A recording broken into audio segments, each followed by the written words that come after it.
안녕하세요. 이번 시간에는 광해군의 중립외교 보도록 하겠습니다. 우리 지난 시간에 임진왜란 하면서 광해군이 어떻게 세자책봉이 되고 또 왕위에 올랐는지 잠깐 간단하게 설명을 했었어요. 광해군은 선조의 아들이었고 임진왜란 때 굉장히 활약을 해서 왕위를 이길 수가 있었어요.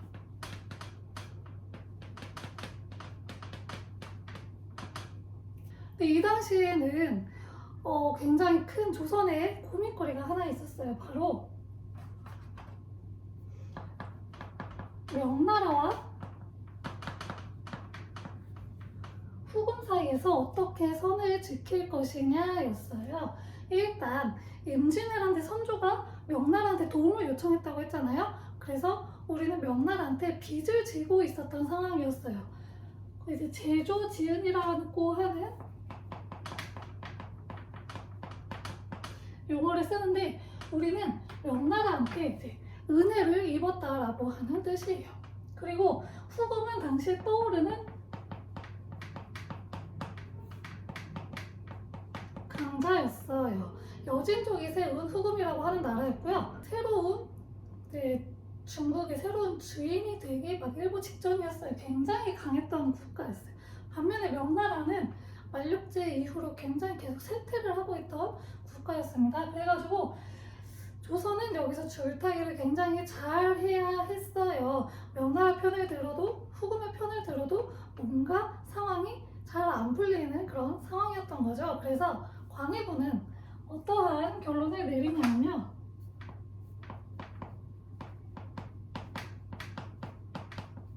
중립외교라고 하는 결론을 내립니다. 중립외교는 말 그대로 외교를 하는데 중립적으로 한다는 거예요. 명나라와 후금 그 어떤 편에도 서지 않고 중립적으로 외교를 하겠다라고 하는 겁니다. 겉으로 볼 때는 명나라한테 사대를 하지만 사실은 후금에게도 좀 이제 머리를 조아리는 이런 일들을 한 거죠. 그 당시에 명나라하고 후금하고 이제 계속 전투가 있었는데 그 중에 하나였던 사르후 전투에서 우리는 명나라를 도와줄 수밖에 없었어요. 왜냐면 명나라하고 사대 관계에 있었고 심지어 명나라가 임진왜란 때 우리 도와줬으니까 우리도 도와줘야 돼요. 근데 이 사르후 전투에 강홍립이라고 하는 장수를 보냈는데 이 장수한테 광해군이 이야기하는 거죠. 적당히 상황 봐서 후퇴하래요. 그리고 항복을 좀 해라 라고 이야기를 한 거죠. 그래서 강홍립이 사르후 전투에 나가서 딱 상황 보고 대충 이제 항복을 했어요. 후금한테. 그래서 가가지고 우리가 후금하고 진짜 싸우고 싶어서 싸운 게 아니고 지금 상황이 이러하니 어쩔 수 없이 싸울 수밖에 없었습니다 라고 후금을 설득을 하죠. 이런 식으로 중립외교를 지켜나가고 있었던 상황이고요. 광해군은 또 하나 대동법이라는 거를 시행을 합니다. 대동법은 당시에 공납이라고 하는 제도가 있었는데 이 공납은 특산물을 내던 거였어요. 근데 이 특산물을 원래 처음에는 그 지역에서 나는 특산물을 제대로 걷었는데 시간이 지나면서 그 지역에서 나지 않는 특산물까지 내라고 하는 거예요. 근데 이게 왕의 명령이니까 어쩔 수 없이 어디서 구해서 내긴 해야 돼요. 그래가지고 다른 지역 가서 사오고 이런 일이 빈번하게 된 거죠. 그리고 제대로 내지 못하기도 하고. 그래서 그거를 극복하기 위해서 그냥 특산물로 내지 말고 쌀로 걷자라고 이야기를 합니다. 심지어 이제 돈이 많은 사람은 많이 내고 적은 사람은 적게 내고 이렇게 하자라고 이야기했던 게 대동법이에요. 근데 이제 그 지역의 특산물을 궁에서 받긴 받아야 돼요. 그 이 특산물을 어디서 구하냐? 쌀로 내잖아요. 그러면 이 쌀을 가지고 사러 가는 거예요. 그래서 요거를 사는 계층이 공인 계층이 성장을 하게 되었고요. 공인이 성장도 했지만 쌀을 가지고 이제 물건을 사기 시작을 했잖아요. 이 상품을 화폐로 이용을 하게 된 거죠. 어쨌든 쌀을 화폐로 이용을 하게 되는 거죠. 이런 식으로 상품 화폐 경제가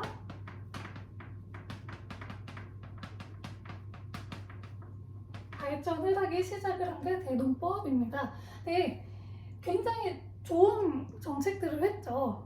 근데 광해군은 이름을 보면 아시다시피 왕으로 인정을 받지 못한 사람이에요.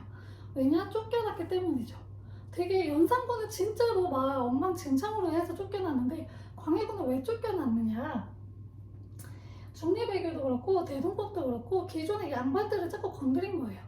중리배교는 양반들 성리학자잖아요.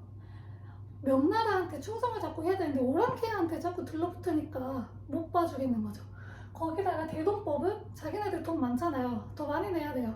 그러니까 돈 많은 사람들에 대해서 자꾸 이렇게 제지를 가하고 권력을 자꾸 누르려고 하니까 불만이었던 거죠. 근데 명분이 필요하잖아요. 내쫓으려면. 그 명분을 어디서 찾냐?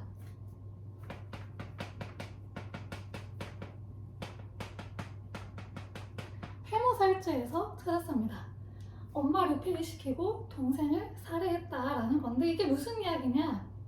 광해군이 적장자가 아니라고 했잖아요. 그러니까 선조한테 중전이 있고 후궁이 있겠죠? 광해군은 후궁의 아들이었어요.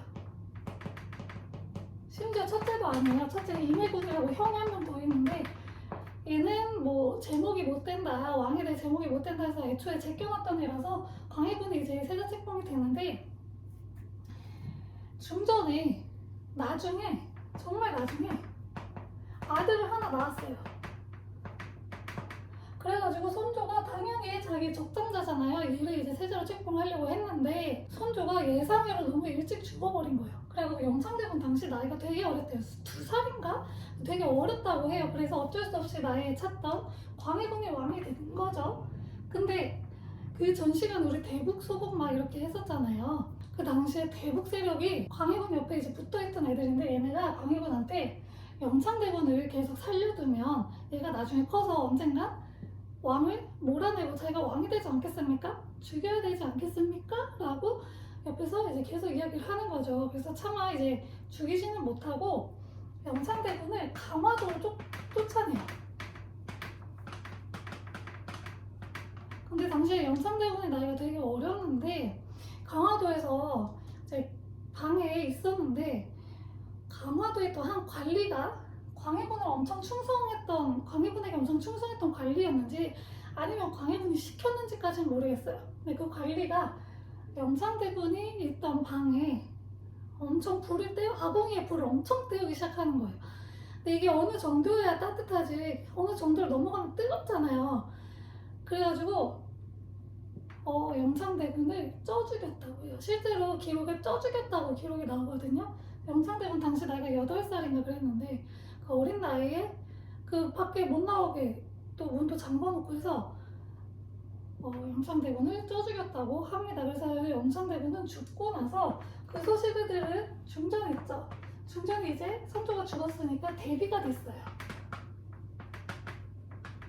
임목대비인데 자기 아들이 죽었다는 소식을 들으니까 얼마나 정신이 온전치 못하겠죠. 그래가지고 살짝 돌았대요.